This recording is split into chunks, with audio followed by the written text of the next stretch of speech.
Welcome back to The Breakdown with me, NLW. It's a daily podcast on macro, Bitcoin, and the big picture power shifts remaking our world. The Breakdown is sponsored by Nexo.io and Stacks2.com and produced and distributed by CoinDesk. What's going on, guys? It is Saturday, January 9th, and that means it's time for the year's first weekly recap. And holy hell, what a first week it has been.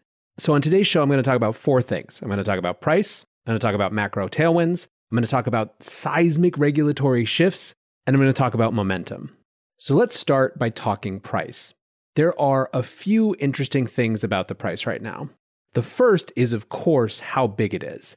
Bitcoin hitting 40,000 within the first week in January is not something that I think a lot of people had on their bingo cards for this year. And of course, that gets to the second part, which is how fast it's moving. We couldn't quite get to 30,000 at the end of last year. As soon as January hit, it was game on, and it's just been rocketing up ever since. The third part of price that's really interesting is the type of momentum it's generating.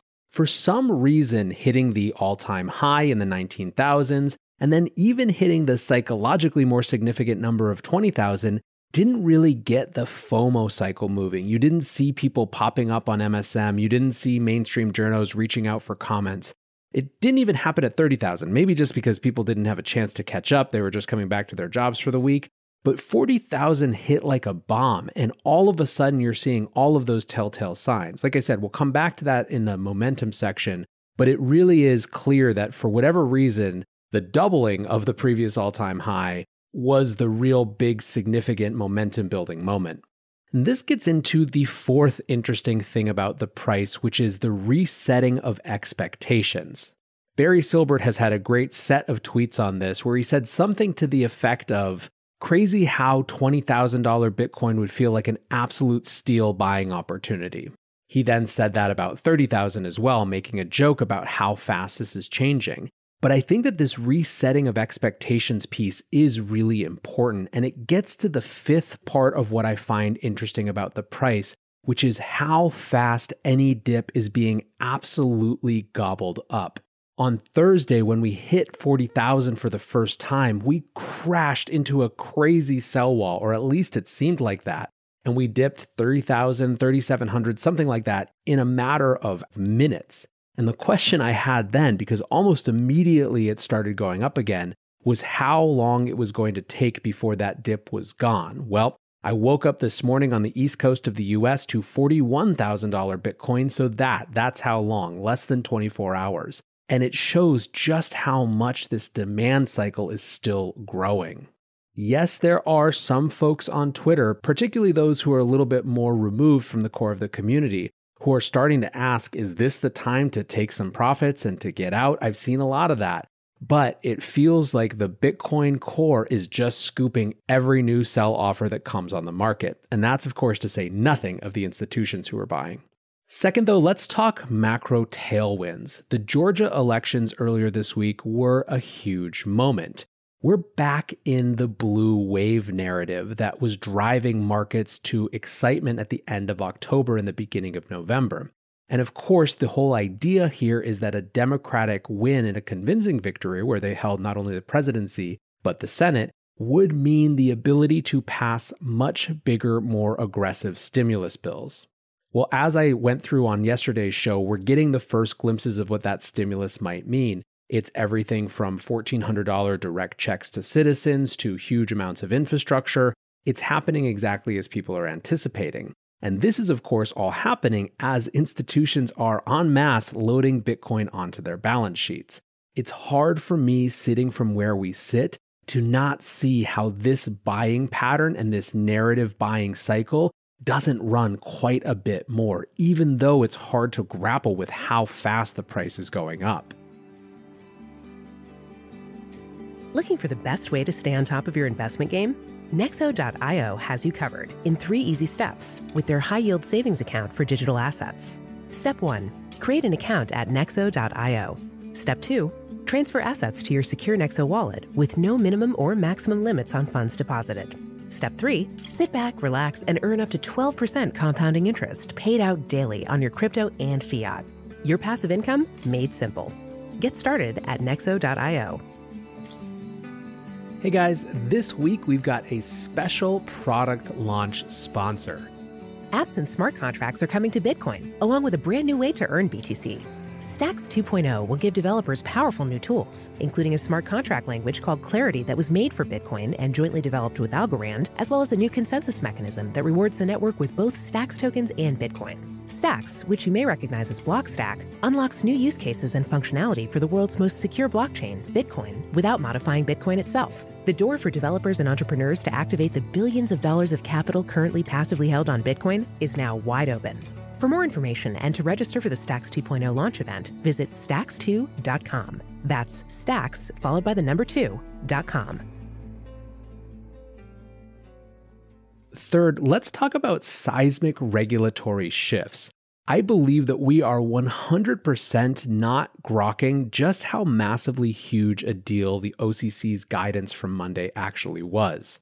The quick recap for those who haven't listened to that episode or just haven't been around or who, got distracted by $40,000 Bitcoin or something. The Office of the Comptroller of the Currency, which is currently headed by Acting Director Brian Brooks, who is the former Chief Legal Officer at Coinbase, on Monday said effectively that federally regulated banks were allowed to use public blockchains and stablecoins just like existing financial infrastructure. They were allowed to use stablecoins for settlement. They were allowed to use public blockchains for payment rails akin to SWIFT and ACH.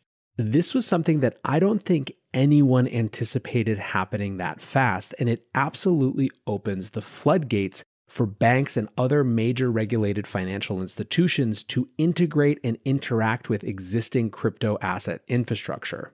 The question, of course, is will banks be interested in? And so for that, you have to think about who banks' customers are. Let's hold aside consumers or retail for now because that's a slower moving demand cycle. I believe where we're going to see huge demand for new access to crypto market infrastructure through these regulated financial institutions comes in the form of electronic markets firms. These are banks' most sophisticated users. They are the ones who spend the most money, who move the most money, and they desperately want faster, cheaper, and better everything. They are the most sensitive to speed and counterparty risk, and this set of new infrastructure could be transformative in how they do business, how much they do business, how much risk they take on. It feels, in fact, to me in many ways, and this is entirely speculative and not based on any inside information, I want to make that super clear. It feels like Brian Brooks doesn't think he's going to have a job after the Biden administration comes in. We've already seen that there's a lot of contentiousness around the way that he's run the OCC and his aggressive guidance in terms of being so pro-crypto. It's what caused some people in Congress to respond with the Stable Act. I think that he doesn't think that he's actually going to get that full term. And so what I think this play is effectively letting a genie out of the bottle. When you create the opportunity for these very important customers of banks to show that they have huge demand and huge amounts of money on the line for this new technology, you create a whole new set of market activities that are enormously difficult to roll back, even if they put someone new in the OCC chair. Now, I could be wrong about that, but that is my read on the situation, and I think that we're going to see over the course of the year just how big this shift really is. Lastly, let's talk momentum. And I started getting into this around price because, of course, price is the thing that creates the most momentum.